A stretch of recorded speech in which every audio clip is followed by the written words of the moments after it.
Hello ಸ್ನೇಹಿತರೆ, ಎಲ್ಲರಿಗೂ ಮಹಾಶಿವರಾತ್ರಿ ಹಬ್ಬದ ಹಾರ್ದಿಕ ಶುಭಾಶಯಗಳು.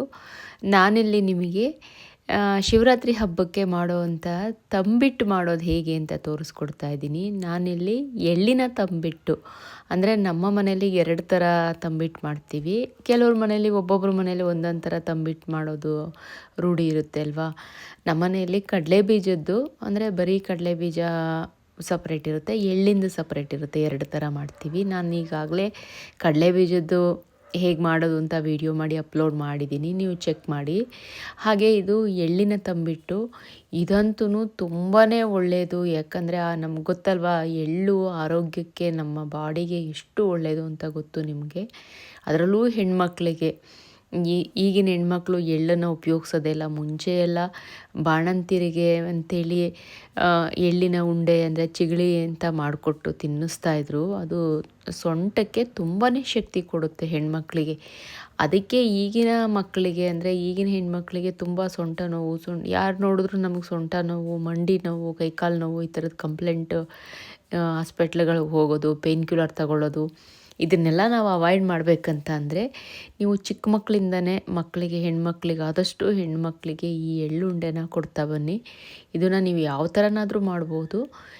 ಎಸ್ಪೆಷಲಿ ಇದು ನಾವು ಹಬ್ಬಕ್ಕೆ ಅಂತ ಮಾಡೋ ತಂಬಿಟ್ಟಾಗಿರೋದ್ರಿಂದ, ಈಗ ನೋಡಿ ಎಳ್ಳು ಈ ಥರ ಪಟ ಉರಿತಾ ಇದೆಯಲ್ಲ, ಅಂದರೆ ಸಿಡಿತಾ ಇದೆಯಲ್ಲ, ಈ ಮಟ್ಟಕ್ಕೆ ಇದನ್ನು ಹುರ್ಕೋಬೇಕು. ಅಂದರೆ ತುಂಬ ಹಸಿನೂ ಇರಬಾರ್ದು, ತುಂಬ ಸೀದು ಹೋಗಬಾರ್ದು ಎಳ್ಳು. ಹೀಗೆ ಕೈಯಲ್ಲಿ ಹಿಂಗಂದರೆ ನಮಗೆ ಸ್ವಲ್ಪ ಎಣ್ಣೆ ಅಂಶ ಬರುತ್ತೆ, ಇಲ್ಲ ಅಂದರೆ ಫುಲ್ ಪೌಡರ್ ಥರ ಆಗಿಬಿಡುತ್ತೆ. ಅದು ಕರೆಕ್ಟ್ ಹದ ಎಳ್ಳನ್ನು ಹುರ್ಕೊಳ್ಳೋದು.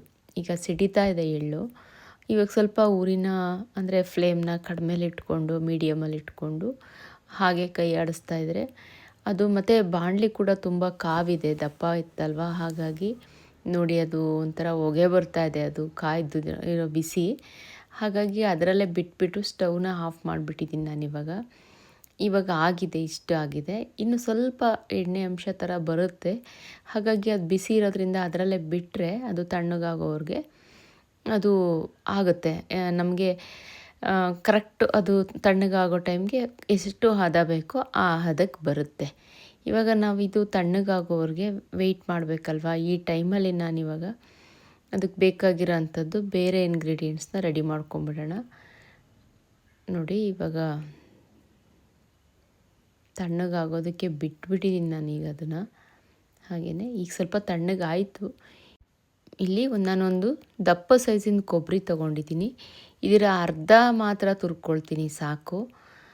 ನಮಗೆ ಇದು, ಅಂದರೆ ನಾವು ಅದು ಹಿಟ್ಟು ಮಿಕ್ಸ್ ಮಾಡಿದ ಹಿಟ್ಟು ಎಷ್ಟಾಗುತ್ತೆ ಅದು ನೋಡಿಕೊಂಡು ಕೊಬ್ಬರಿ ತುರಿನ ಹಾಕ್ಕೋಬೇಕು. ನಾನು ಅರ್ಧ ಭಾಗ ಮಾತ್ರ ತುರಿದಿಟ್ಕೊಂಡೆ, ಸಾಕನ್ಸುತ್ತೆ. ಇವಾಗ ಬೆಲ್ಲ ತೊಗೊಂಡಿದ್ದೀನಿ. ನಾನಿಲ್ಲಿ 2 ಉಂಡೆ ಬೆಲ್ಲ ತೊಗೊಂಡಿದ್ದೀನಿ. ಬಟ್ ನಾವಿಲ್ಲಿ ಏನೇ ಮಾಡುವಾಗಲೂ ಪಾವಲ್ಲಿ ನಾನು ಅಳತೆ ಮಾಡೋದ್ರಿಂದ ಪೌಡರ್ ನೋಡಿ ಈ ಥರ ಸ್ವಲ್ಪ ದಪ್ಪಗೆ ಮಾಡಿಟ್ಕೋಬೇಕು. ತುಂಬ ನುಣ್ಣಗೆ ಬೇಡ, ಇಷ್ಟಿರಬೇಕು. ನುಣ್ಣಗಾದರೆ ಪಾವಲ್ ಜಾಸ್ತಿ ಆಗಿಬಿಡುತ್ತೆ. ಈಗ ಎಳ್ಳು ತಣ್ಣಗಾಗಿತ್ತಲ್ವ, ಅದನ್ನ ಮಿಕ್ಸಿಗೆ ಹಾಕ್ಕೊಂಡು ಸ್ವಲ್ಪ ತರಿಯಾಗಿ ಪುಡಿ ಮಾಡಿಟ್ಕೋಬೇಕು. ತುಂಬ ನುಣ್ಣಗೆ ಬೇಡ, ಎಳ್ಳು ನಮ್ಗೆ ಹಾಗೆ ಬಾಯಿಗೆ ಸಿಗ್ತಾ ಇರಬೇಕು ತಿನ್ನುವಾಗ.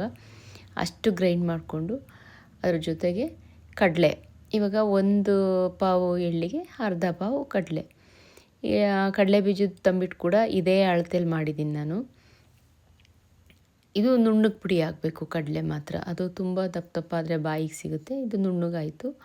ಇವಾಗ ಎರಡನ್ನೂ, ಎಳ್ಳು ಪುಡಿ ಮತ್ತು ಕಡಲೆ ಪುಡಿ ಎರಡನ್ನೂ ಮಿಕ್ಸ್ ಮಾಡಿ ಇಟ್ಕೊಂಬಿಡೋಣ.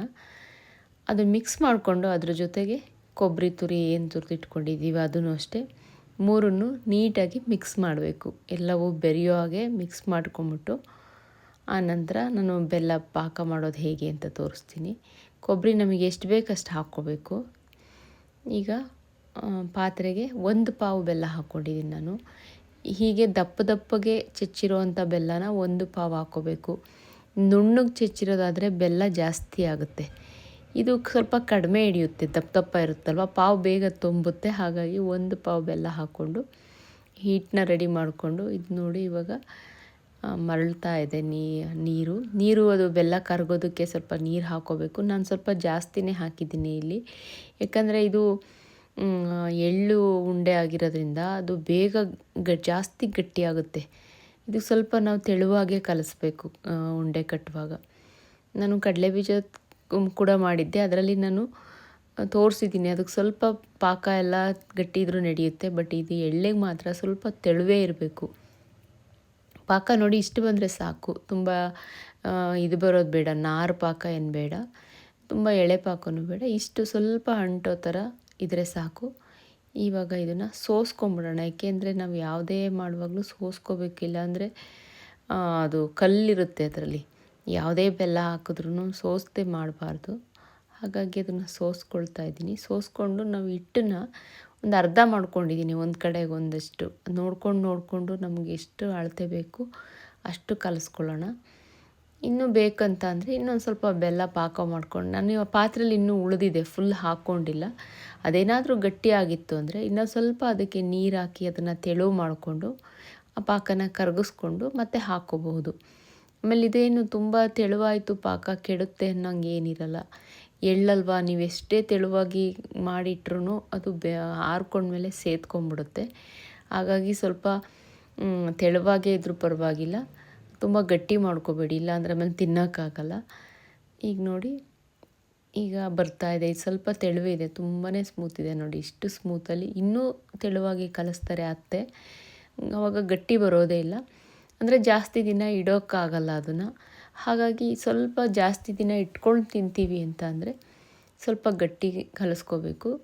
ಜೊತೆಗೆ ನಾವು ಇದನ್ನು ತಂಬಿಟ್ಟು ಕಟ್ಟಿ ಜಾಸ್ತಿ ದಿವಸ ಇಟ್ಟು ತಿನ್ನೋದಕ್ಕಿಂತ ಪೌಡರ್ ಮಾಡಿಟ್ವಲ್ವ, ಆ ಪೌಡರ್ನ ಹಾಗೆ ಒಂದು ಗಾಜಿನ ಬಾಟ್ಲಲ್ಲಿ ಹಾಕಿಟ್ಕೊಂಡ್ಬಿಟ್ರೆ ನಾವು, ಅಥವಾ ಕೆಲವರು ಫ್ರಿಡ್ಜಲ್ಲಿ ಯೂಸ್ ಮಾಡ್ತಾರಲ್ವ ದಿನಸಿ ಸಾಮಾನುಗಳನ್ನೆಲ್ಲ, ಅದ್ರ ಜೊತೆ ಹಾಕಿಟ್ಕೊಂಡ್ರೆ ಯೂಸ್ ಮಾಡ್ಕೋಬೋದು. ಇದು ನೋಡಿ, ಎಳ್ಳು ನಮಗೆ ಹಾಗೆ ಕಾಣಿಸ್ತಾ ಇದೆ ತಂಬಿಟ್ಟಲ್ಲಿ. ಇದು ನನ್ನ ಔಟ್ಪುಟ್ ಹೀಗಿತ್ತು. ಶಿವರಾತ್ರಿ ಆಗಿರೋದ್ರಿಂದ ಸ್ವಲ್ಪ ಪ್ರೆಸೆಂಟೇಷನ್ ಚೇಂಜ್ ಇರಲಿ ಅಂತ ನಾನು ಮಾಡಿದೆ. ನೋಡಿ, ಹಾಗೆ ಎಳ್ಳು ಕಾಣಿಸ್ತಾ ಇದೆ ಅದರಲ್ಲೆಲ್ಲ ನಾವು ಕಟ್ಟಿರೋದ್ರಲ್ಲಿ. ತುಂಬಾ ಟೇಸ್ಟಾಗಿರುತ್ತೆ, ನೀವು ಈ ಥರ ಮಾಡಿ ನೋಡಿ. ನಾವು ಚಿಗಳಿ ಕೂಡ ತಿಂತೀವಿ, ಬಟ್ ಚಿಗಳಿಗಿಂತ ಇದು ಟೇಸ್ಟ್ ಚೆನ್ನಾಗಿರುತ್ತೆ. ಇದಕ್ಕೆ ಕಡಲೆ ಚಿಗಳಿಯಲ್ಲಿ ನಾವು ಎಳ್ಳು ಮತ್ತು ಕೊಬ್ಬರಿ ಎರಡೇ ಸೇರಿಸಿರ್ತೀವಿ. ಇಲ್ಲಿ ಕಡಲೆ ಕೂಡ ಸೇರಿಸೋದ್ರಿಂದ, ಕಡಲೆನೂ ಒಳ್ಳೆ ಪ್ರೋಟೀನ್ ಆಗಿರೋದ್ರಿಂದ ತುಂಬಾ ಚೆನ್ನಾಗಿರುತ್ತೆ ಟೇಸ್ಟ್ ಕೂಡ. ಹಾಗೆ ಆರೋಗ್ಯಕ್ಕೂ ತುಂಬ ಒಳ್ಳೆಯದು. ಹೆಣ್ಮಕ್ಳಿಗೆ ತಲೆ ಕೂದಲು ಬೆಳವಣಿಗೆಗೆ, ಕೂದಲು ಉದುರೋದು ನಿಲ್ಲೋದಕ್ಕೆ, ನೀವು ಡೈಲಿ ತಿಂದರೆ ಹೀಟ್ ಆಗುತ್ತೆ ಅನ್ನೋ ಅಂಥವ್ರು ವಾರದಲ್ಲಿ 2 ಉಂಡೆನಾದರೂ ತಿಂತಾ ಬರಬೇಕು. ಅಥವಾ ಉಂಡೆ ಸ್ವಲ್ಪ ಚಿಕ್ಕದಾಗಿ ಮಾಡಿಟ್ಕೊಂಡು ಡೈಲಿ ಒಂದು ತಿಂತಾ ನೀವು ಲಂಚ್ ಬಾಕ್ಸ್ ಜೊತೆ ಸ್ನ್ಯಾಕ್ಸ್ ಥರ ಹಾಕಿಟ್ಕೋಬೋದು. ಯಾವಾಗ ಬೇಕಾದರೂ ತಿನ್ಬೋದು. ಭಾಳನೇ ಒಳ್ಳೆಯದು ಹೆಣ್ಮಕ್ಳಿಗೆ. ನಾನು ಆಗಲೇ ಹೇಳಿದ್ದೀನಿ, ಸೊಂಟಕ್ಕೆ ಶಕ್ತಿ ಕೊಡುತ್ತೆ, ಮಂಡಿ ನೋವು ಅಂಥದ್ದೆಲ್ಲ ಕಡಿಮೆ ಮಾಡುತ್ತೆ ಅಂತ. ಹೇಗಿತ್ತು ವಿಡಿಯೋ? ನಿಮಗೆ ಇಷ್ಟ ಆಯಿತಾ? ನನಗಂತೂ ತುಂಬಾ ಇಷ್ಟ ಆಯಿತು. ಬೆಲ್ಲ ಕೂಡ ಪರ್ಫೆಕ್ಟಾಗಿತ್ತು ಟೇಸ್ಟು. ನಾವು ಮಡಿಲಿ ಮಾಡಿರಲಿಲ್ಲ, ಇದು ವಿಡಿಯೋಗೋಸ್ಕರ ಬೇಗ ಮಾಡಿರೋದ್ರಿಂದ ನಾನು ಟೇಸ್ಟ್ ಕೂಡ ಮಾಡಿದೆ. ತುಂಬಾ ಚೆನ್ನಾಗಾಗಿತ್ತು ತಂಬಿಟ್ಟು. ನೀವು ಮಾಡಿ ನೋಡಿ ಹೇಗಿತ್ತು ಅಂತ ನನಗೆ ಕಮೆಂಟ್ ಹಾಕಿ. ಮತ್ತೊಮ್ಮೆ ಎಲ್ಲರಿಗೂ ಹಬ್ಬದ ಶುಭಾಶಯಗಳು. Thank you. ಬಾಯ್.